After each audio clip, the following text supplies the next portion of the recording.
முன்னாள் ஆளுநரும் தற்போது தென்சென்னை தொகுதியின் நாடாளுமன்ற வேட்பாளருமான தமிழிசை சவுந்தரராஜன் நம்மிடம் இருக்கிறார். அவருடைய பேசலாம். மேடம் வணக்கம். மேடம் எப்படி இருக்கீங்க? சந்தோஷமா இருக்கேன், மகிழ்ச்சியா இருக்கேன், நிகழ்ச்சியாகவும் இருக்குது. நமது பேர் இயக்கம் பாரதிய ஜனதா கட்சியின் மீது நம்பிக்கை வைத்து எனக்கு இந்த வாய்ப்பை கொடுத்திருக்கிறது எனக்கு மிக்க மகிழ்ச்சியாக இருக்கிறது. மரியாதைக்குரிய பாரத பிரதமர் அவர்களுக்கும் அகில பாரத தலைவர் கட்சியின் தலைவர்களுக்கும் மாநில தலைவர் அவர்களுக்கும் நான் எனது வணக்கத்தை நன்றி தெரிவித்துக் கொள்கிறேன். இந்த பகுதியில் நான் ஒரு 45 ஆண்டு காலமாக குடியிருக்கிறேன். அதனால இந்த பகுதியோட பிரச்சனைகள் என்ன என்று எனக்கு மிக நன்றாக தெரியும். அதனால இது எனக்கு ஒரு வாய்ப்பாகவே நான் கருதுகிறேன். மக்களுக்கு நேரடியா பணி செய்ய வேண்டும் என்பது ஆசையினால தான் நான் ஆளுநர் பதவியை திறந்துட்டு வந்தேன். அந்த வாய்ப்பு நிச்சயமா எனக்கு கிடைக்கும். ஏன்னா இந்த பகுதியை பத்தி எனக்கு நல்லா தெரியும். இந்த பகுதியில் என்ன டிரைனேஜ் ப்ராப்ளம், என்ன டிராபிக் ப்ராப்ளம், என்ன இன்ஃப்ராஸ்ட்ரக்சர் ப்ராப்ளம், மக்கள் எதை சந்தித்துக் கொண்டிருக்கிறார்கள் எல்லாம் எனக்கு தெரியும். அதனால நான் ஒரு வேட்பாளராக இல்லாம இந்த தொகுதியின் ஒரு வாக்காளராகவே நான் இதை எதிர்கொள்வேன்னு நான் தெரிவித்துக் கொள்கிறேன். இந்த நாடாளுமன்ற தொகுதியை பொறுத்தவரை நிற்கக்கூடிய வேட்பாளர்கள் எல்லாருமே பரிச்சயமான வேட்பாளர்கள். ஒருவர் முன்னாள் நாடாளுமன்ற உறுப்பினர், ஒருவர் தற்போது நாடாளுமன்ற உறுப்பினர், நீங்களும் பரிச்சயமான. எவ்வளவு சவாலா இருக்குன்னு நினைக்கிறீங்க? சவாலா இருக்கும். ஏன்னா எந்த வேட்பாளரையுமே குறைத்து மதிப்பிட முடியாது. அந்தந்த வேட்பாளருக்கு பாசிட்டிவும் இருக்கும், நெகட்டிவும் இருக்கும். ஆனா அந்தந்த கட்சியின் உரிமை வேட்பாளர்களை களமிறக்குவது. ஆனா அந்த வேட்பாளர்களோடு போட்டி போட்டு நாம் எப்படி வெற்றி பெறுகிறோம் என்பதுதான் சவால். என்னை பொறுத்த மட்டும் இந்த சவாலில் நான் வெற்றி பெற முடியும் என்று மிக மிக அழுத்தமாக நம்புகிறேன். ஏன்னா எனது உள்ள கிடக்கை மக்களுக்கு நல்லது செய்யலாம். ரொம்ப நாளா என் மனதில் ஒரு ஆசை, மக்கள் பிரதிநிதி ஆக வேண்டும் என்று. ஆளுநரா மக்கள் பிரதிநிதிகள்கிட்ட பேசுறது, கொடியேற்றுறது, மிகப்பெரிய ராஜ்பவன்ல இருக்கிறதெல்லாம் நான் அனுபவிச்சுட்டேன். அதனால பதவி அனுபவிக்கணும்ன்றதுக்காக நான் இந்த போட்டி போடல. மக்களின் சேவை செய்ய வேண்டும் என்ற ஒற்றை காரணத்துக்காக தான். அதை மக்கள் புரிந்து கொள்வார்கள் என்று நினைக்கிறேன்.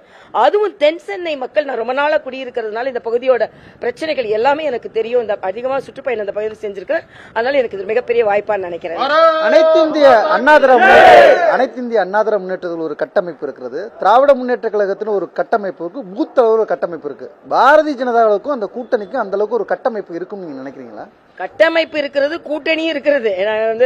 நல்ல கூட்டணியை அமைத்து இருக்கிறோம். கட்டமைப்பு இல்லைன்னா இவ்வளவு பேர் வந்திருப்பாங்க.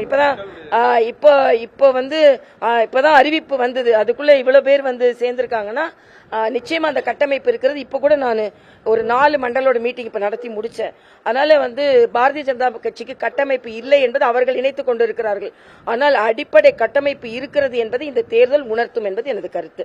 நீங்க மாநில தலைவராக இருக்க இருந்த பாரதிய ஜனதாவுக்கும் தற்போது இருக்கக்கூடிய பாரதிய ஜனதாவுக்கும் என்ன வேறுபாடு இருக்குன்னு நீங்க நினைக்கிறீங்க? இல்ல, நான் இதுல வேறுபாடு எதுவுமே பார்க்கல. வளர்ந்து வரும் கட்சி இன்று வளர்ந்திருக்கிறது.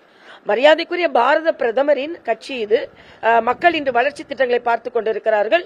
பாரத பிரதமர் பலமுறை தமிழகத்திற்கு வந்திருக்கிறார். இந்த கூட்டத்தை பார்த்தும் பாரதிய ஜனதா கட்சியோடு பிரதமரோடு மக்கள் எப்படி இணைந்திருக்கிறார்கள் என்பதை கூட்டத்தில் பார்த்திருக்கிறோம்.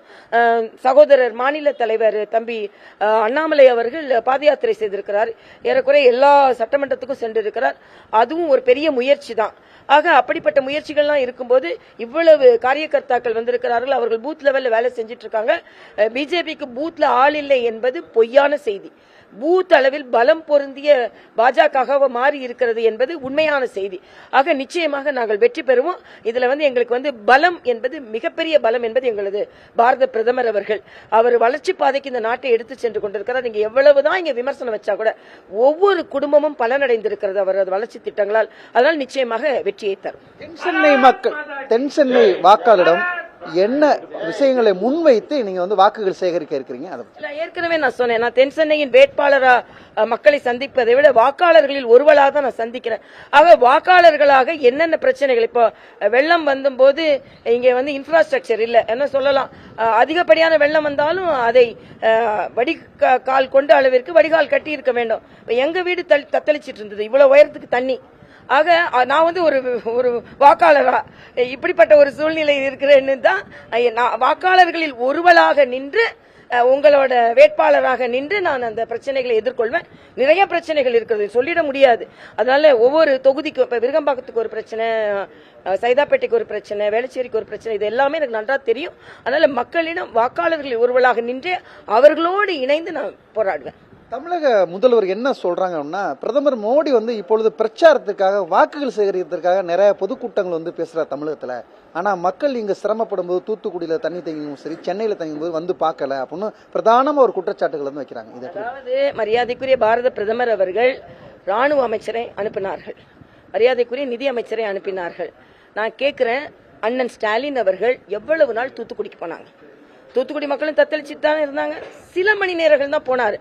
அதனால இந்த குற்றச்சாட்டெல்லாம் சும்மா வெத்து குற்றச்சாட்டு.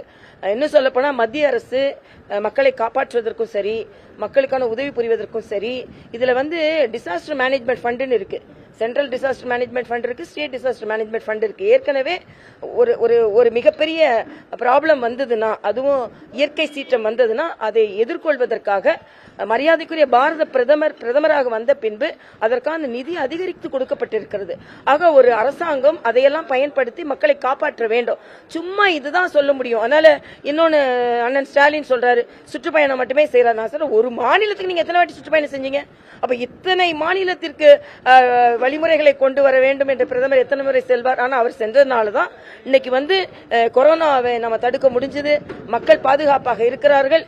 இதையெல்லாம் பார்க்கும்போது ஏதோ சொல்லணும்னு சொல்றாரு, அவ்வளவுதான் என்ன பொறுத்த வரைக்கும். பிரதமர் நரேந்திர மோடி அவருடைய வளர்ச்சி திட்டங்களை முன்வைத்து வாக்குகளை சேகரிப்பதாக தெரிவிச்சிருக்காங்க. புதிய தலைமுறைக்காக ஒளிபரப்பு தங்கத்திட்ட செய்தியாளர் ஆனந்தன்.